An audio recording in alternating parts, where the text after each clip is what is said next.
Waalaikumsalam warahmatullahi warahmatullahi wabarakatuh. wabarakatuh. Apa kabar anak-anak? Alhamdulillah, luar biasa. Allahu Allahu Akbar. Akbar. Ya, anak-anak semuanya, sebelum kita belajar pelajaran pendidikan agama Islam dan budi pengerti, sebaiknya kita membaca doa terlebih dahulu ya anak-anak ya, supaya Ya, Bu. apa yang kita pelajari hari ini bisa bermanfaat untuk kita semua. Amin ya robbal Alamin. Gak bisa ngerekam iki ngopo nih? Ayo anak-anak, Tidak bisa kita merekam. membaca Gak doa cek host dan mau mengangkat iso. tangan ke Mati atas. terus itu sudah rekam. Ayo bareng-bareng kita Ini baca gitu. doa anak-anak ya. Izin ya. Bismillahirrahmanirrahim.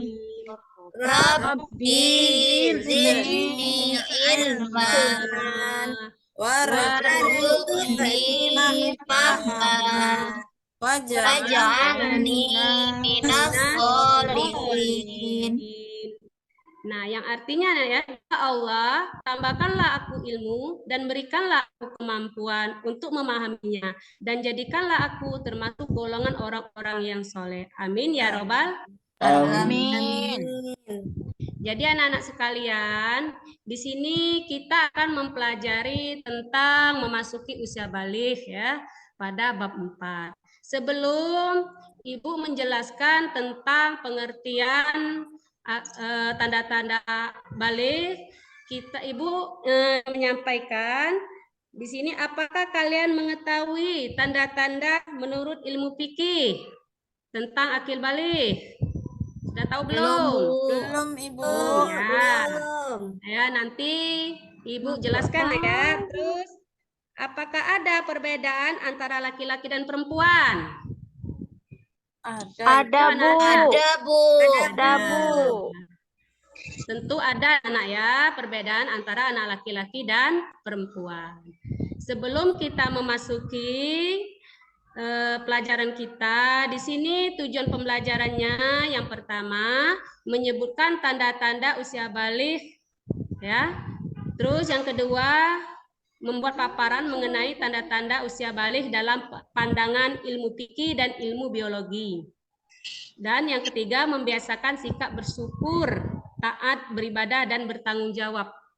Jadi anak-anak sekalian, di sini di bab keempat ini kita akan mempelajari tentang tanda-tanda balik.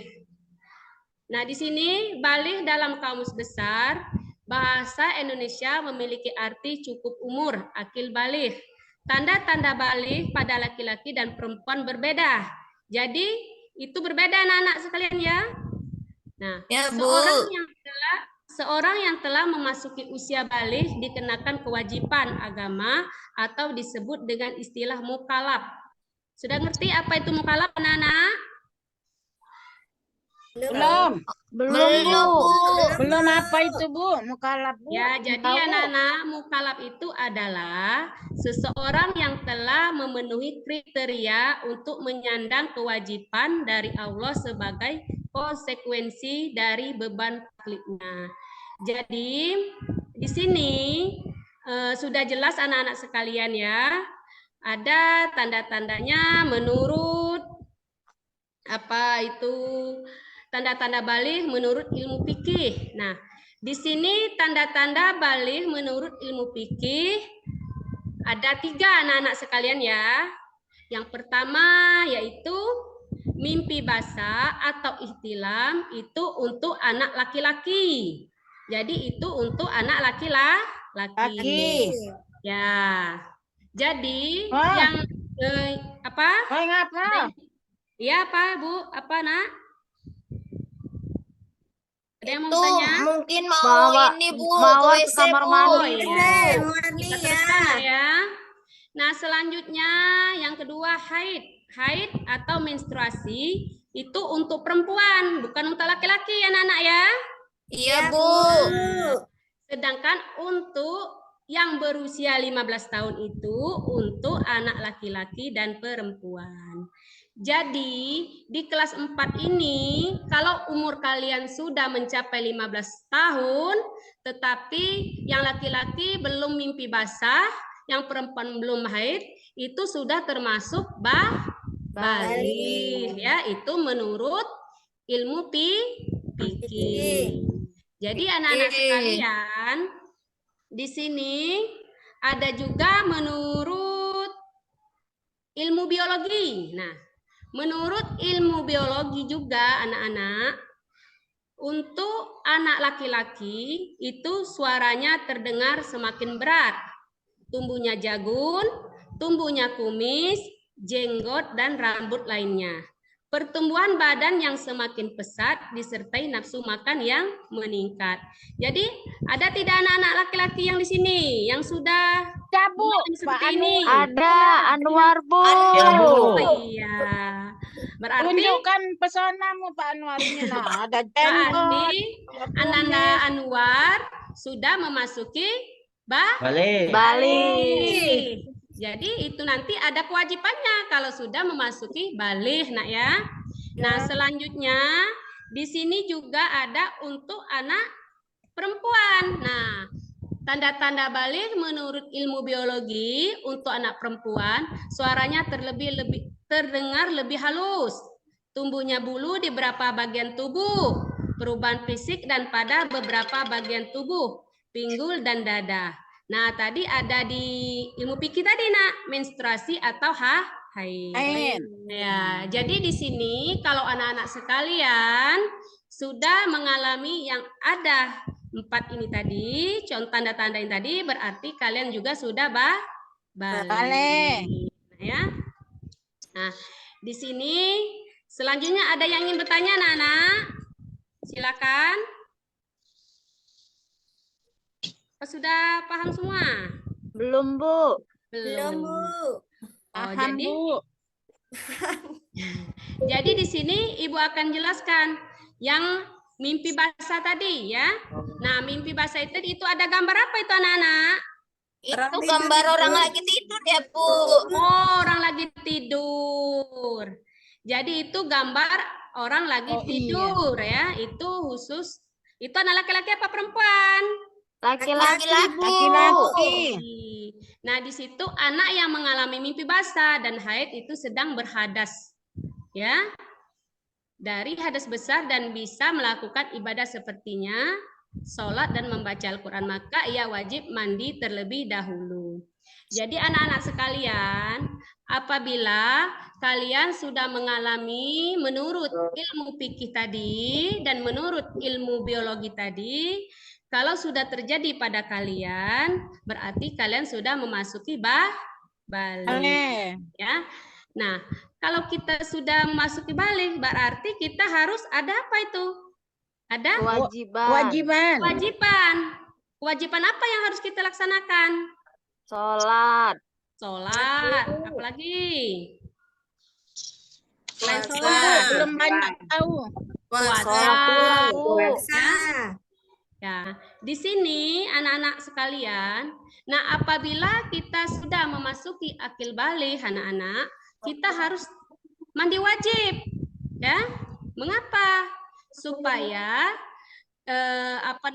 yang kita lakukan itu bermanfaat, ada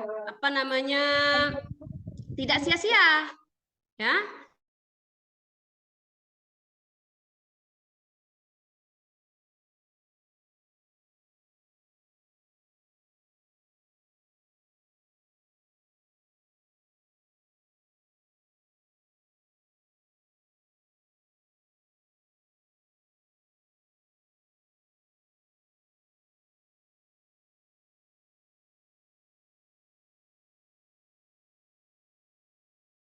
Menuangkan air ke seluruh tubuh. Berarti harus menuangkan air itu harus seluruh tubuh biar bersih. Terus yang ketujuh, membasuh kedua kaki dengan mendahulukan yang kanan. Nah, jadi itu tadi anak-anak tata cara mandi wajib. Nah, di sini ada bagi wanita yang mempunyai rambut panjang dan lebat, Tidak perlu diurai asalkan air sampai pangkal rambut. Jadi di sini ada yang mau tanya anak-anak? Sebelum Ibu memberi tugas, ada yang mau bertanya? Silakan. Tidak, Bu. Lanjut, Bu. Lanjut, Bu. Lanjut. Tidak, Bu. Jadi anak-anak sekalian ya, di sini Ibu kasih tugas nak ya.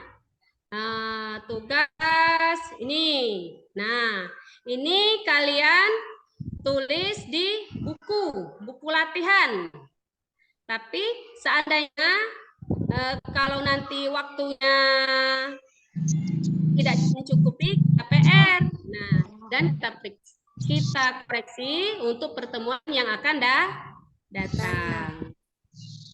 Ya. Ya, Nana, sudah? Ya, mungkin bikin tugas rumah aja, Nak ya. Iya, Bu. Nah, jadi pertemuan yang akan datang kita koreksi bersama-sama, Nak ya. Nah, selanjutnya di sini anak-anak kesimpulan yang dapat kita terima dari pelajaran ini. Jadi kita sebagai umat Islam harus tahu, nak ya, tanda-tanda akil balik, karena kalian pasti akan mengalaminya. Itu pasti itu, nak. Tidak mungkin tidak, itu pasti akan mengalaminya. Jadi dengan mempelajari ini ya, nah ya, memasuki usia balik ini, kita bisa mengerti dan kita harus hati-hati, wanti-wanti ya. Kita harus bisa. Nanti pas terjadi kepada kita tidak tahu, oh aku ini apa? Aku ini sedang apa? Nah, jadi kalau kita sudah belajar ya, jadi kita mengerti, berarti kita sudah memasuki akil balik atau sudah memasuki balik, nah ya. Terus setelah itu kita juga harus belajar sholat ya. Jangan nanti setelah balik kita baru belajar sholat, tidak. Sebelum ini kita harus sudah belajar sholat. Setelah kita sudah mengetahui tanda-tanda akil balik terjadi pada kita, berarti kita harus melaksanakan tugas dan kewajiban kita. Mungkin itu saja yang dapat Ibu sampaikan anak-anak ya. Iya, Bu. Nah, Iya, Bu. Jelas, Bu. Selanjutnya, sebelum kita akhiri anak-anak, alangkah baiknya kita untuk membaca doa terlebih dahulu supaya pelajaran kita hari ini bermanfaat dan bisa kita aplikasikan kepada orang yang ada di sekitar kita. Amin ya robbal Amin. Jadi di sini anak-anak, sebelum kita akhiri, kita berdoa terlebih dahulu. Ayo anak-anak, sambil mengangkat tangan, kita berdoa terlebih dahulu. Ayo. Bismillahirrahmanirrahim. Allahumma arinal haqqa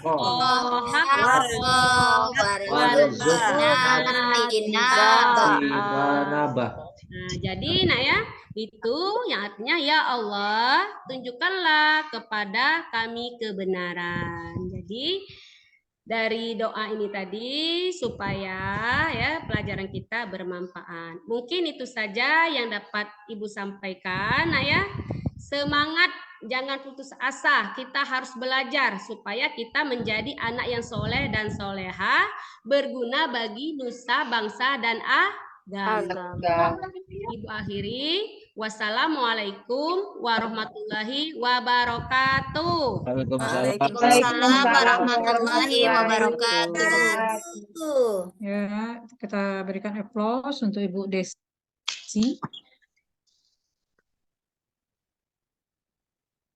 Ibu, ada masukan?